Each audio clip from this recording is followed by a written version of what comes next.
My name is Andy Holmes. I'm an author, and these are my 5 tips to cure writer's block. First of all, what is writer's block?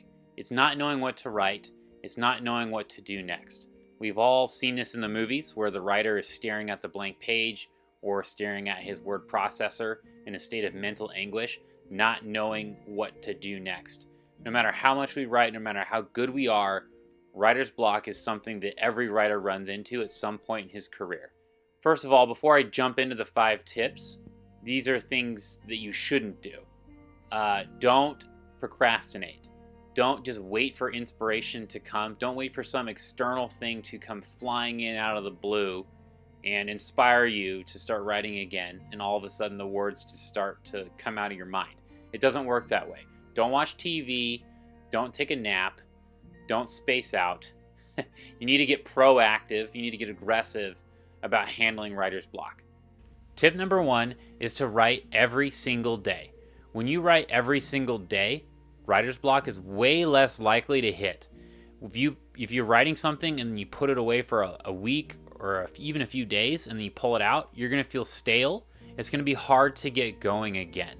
When you have a process, a writing process, and I'll do a whole separate video on writing processes that people can use, but when you have a process that you rely on in a schedule where you're showing up every day at the same time to write, it gets easier and easier and easier, and you're less likely to get stopped or bogged down. The reason why I bring up writing every single day, because I believe that writing is a little bit like a muscle, right? Like you have this artistic muscle that you're using, and the more you use it, the stronger it gets. It's like if you haven't physically exercised in like years, and then you try to do like a 20-minute cardio exercise, by the end of that, you're dead. You want to throw up, your heart is pounding, you're dripping sweat, and it's really hard. But if you exercise every single day for a couple of months, that exercise gets easier and easier and easier. And I really believe that a lot of what writers run into when they're dealing with writer's block is their writing muscle is just too out of shape. And you've got to keep it in shape so you don't run into writer's block at all. That's the best way to not have to deal with writer's block is never get it. And the way to not get it is to just write every day. And part of this is when you're writing every day, you need to also know when to stop writing. Some writers have a word count. They get to like 5,000 words and they stop on that. Like they have their word counter. The moment they hit 5,000 or 2,000 or whatever it is, they stop mid-sentence and they're done for the day. I know writers that write until they're out of gas and then they can't continue anymore. My suggestion is you've got to kind of figure that out for yourself because it's different for everyone. But a really good piece of advice for you is that you got to stop. You got to hit a stopping point when it's going really well. You got to stop when you know what's going to happen next. And I actually got this piece of advice from Ernest Hemingway. This is what Hemingway said. The best way is to always stop when you are going good and when you know what will happen next. If you do that every day when you are writing a novel, you will never be stuck. That is the most valuable thing I can tell you, so try to remember it. Always stop while you are going good, and don't think about it or worry about it until you start to write the next day. That way your subconscious will work on it all the time. But if you think about it consciously or worry about it, you will kill it, and your brain will be tired before you start. Once you are into the novel, it is as cowardly to worry about whether you can go on the next day as to worry about having to go into inevitable action. You have to go on, so there is no sense to worry. You have to learn that to write a novel. The hard part about a novel is to finish it. So there you go. From one of the masters, you got to end off when you're doing well, when you know what happens next. So when you sit down the next day, you can just get started. The second tip to curing writer's block is to do brainstorming. I've also found that sometimes you hit roadblocks in your writing when you haven't sufficiently planned.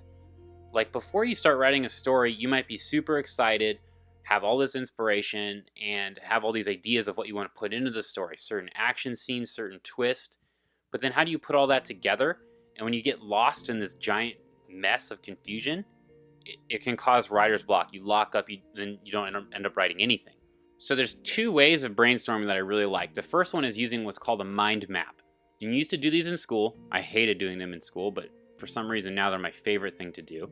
Is you take a piece of paper or a notebook or whatever, and you take a pen, You literally make little bubbles, and you write down everything that you can think of that relates to your story, from theme to pieces of dialogue to characters to plot twists to settings, all that. And you just go and go and go and go. I don't care how long you do this for, but for me, it is a lifesaver. If I hit a point of writer's block, I'll stop writing and I'll just take a piece of paper and I'll start to draw mind maps, and I'll map things out and I'll map things out over and over and over until my creative juices start to go again. And then I'll use that mind map actually, and I'll put it next to me while I'm writing, and I'll pull from it constantly, and it really helps me to plan my stories. The other thing I do that's really helpful is using index cards.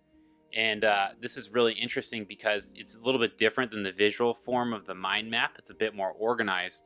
What I'll do is any ideas that I have that I like, perceptions, images, I'll write them on an index card. Lines of dialogue, anything. If I want a fight scene in the moonlight, I'll write fight scene in the moonlight on an index card, and I'll just set it aside. If I have a cool line of dialogue, I'll write it down on an index card, and then I'll set it aside. And I do this constantly, and then if I ever hit a point in the story where I don't know what to do, I can pull these index cards out and lay them out on the table and look at all these ideas that I put together and just pick one. I found that that's really helpful. You can even take these index cards and organize them into like categories where dialogue, setting, narration, however you want to do it. Personally, I like to use the mind maps a bit more, and then I get writing after that. But these are two ways of brainstorming that really help get your mind going again when you've hit writer's block. Tip number 3 is to get involved in another art form. Look, here's the deal. When you're a writer, at least for me, the standard's very high. I only want to write things that are amazing. I need every word to breathe life into my story and to be totally awesome. And that's a lot of pressure. It can be really stressful. So I'm a big believer that the artistic muscle, or the artistic part of your mind, is the same part of your mind that you use in any art form, whether you're writing, playing music, or painting, photography, whatever it is. And when you're a writer, like I said, that standard is very high when you're writing. But if you are a professional writer and you go try to play the piano, no one expects you to be a master pianist.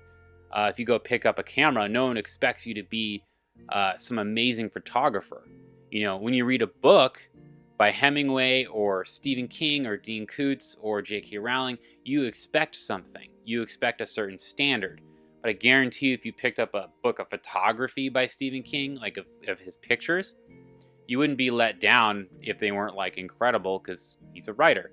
So for me, it's really helpful to have other art forms that you can practice to keep your creative mind going, to keep it in shape and not have that pressure of perfection floating over you all the time. For me, anytime I hit a point of writer's block or I don't know what to do next, I'll pick up a camera. I'll just go into my backyard and I'll start snapping photos. Or I'll go to the park and I'll start taking pictures, or I'll start making videos of my kids. And I have a lot of fun with it because that pressure is not there. I'm not trying to be a professional photographer or a professional videographer. And I found that these other artistic outlets can be really helpful in keeping your creative mind going. You know, I'll often go take some pictures and all of a sudden I'll have an idea of what to write next.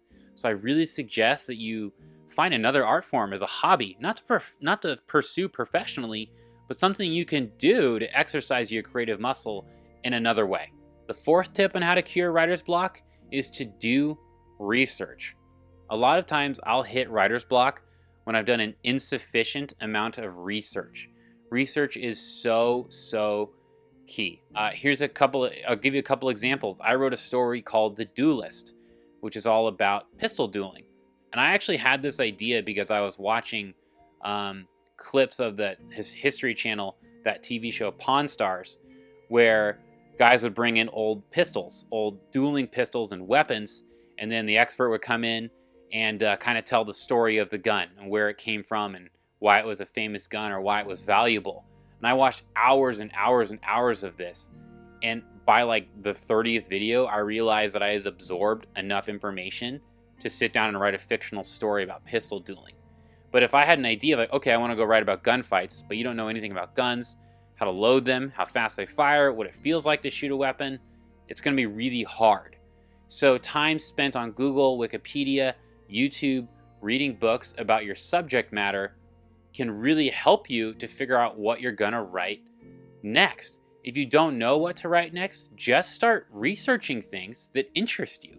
I'm not kidding. Go research automobiles, or research philosophy, or parenting, or anything, really, anything that interests you.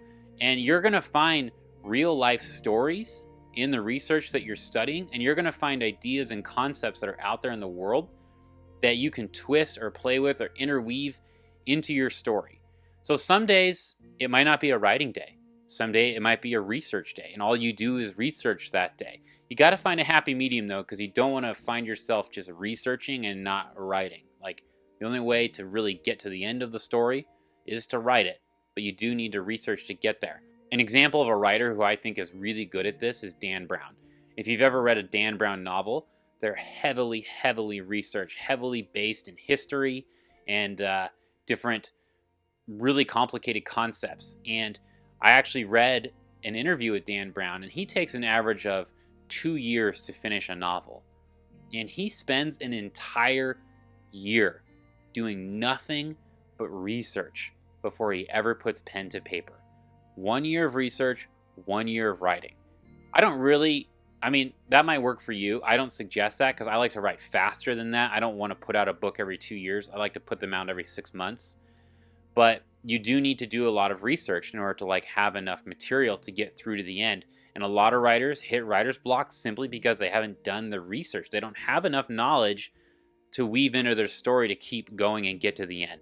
My last and final tip, the 5th tip to cure writer's block, is to just get into physical action. Look, sitting there and staring at the blank page and punishing yourself mentally and just hoping that the words come doesn't work. It doesn't work for anybody. So what I like to do is just get my body moving. I like to start doing something that's physical to honestly distract me a little bit from the story. So what I'll do is I'll look at what I've written so far, and I'll take that problem. I have to really clearly define the problem I'm trying to solve. It could be who dies, what happens next. I've written myself into a corner. I don't know what to do. Whatever it is, you take that problem and I put that problem in my mind, and I go for a walk.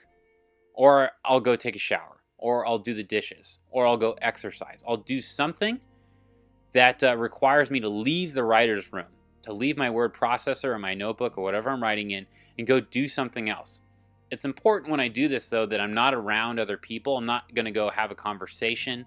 I'm not going to go play a game or hang out with my kids or something like that. I want to do something kind of mindless, where I can get my body into motion, where I'm extroverting, where I'm putting things away, cleaning, doing the laundry, anything. But at the same time, I'm able to think while I'm doing it.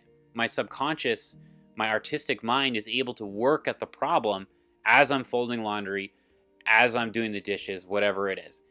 It's important to really orient yourself to the problem that you're trying to solve in your story before you start this activity. Otherwise, you'll just be mindlessly washing the dishes and not getting to the end of your book.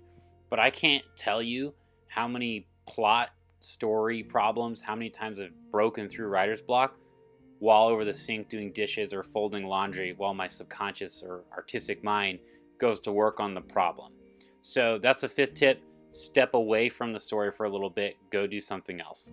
So there you go. Those are 5 tips to help cure writer's block. Let me know if these were helpful for you in the comments below. Also, please like and subscribe. I really appreciate it. And check back soon for my next video. I'll see you then.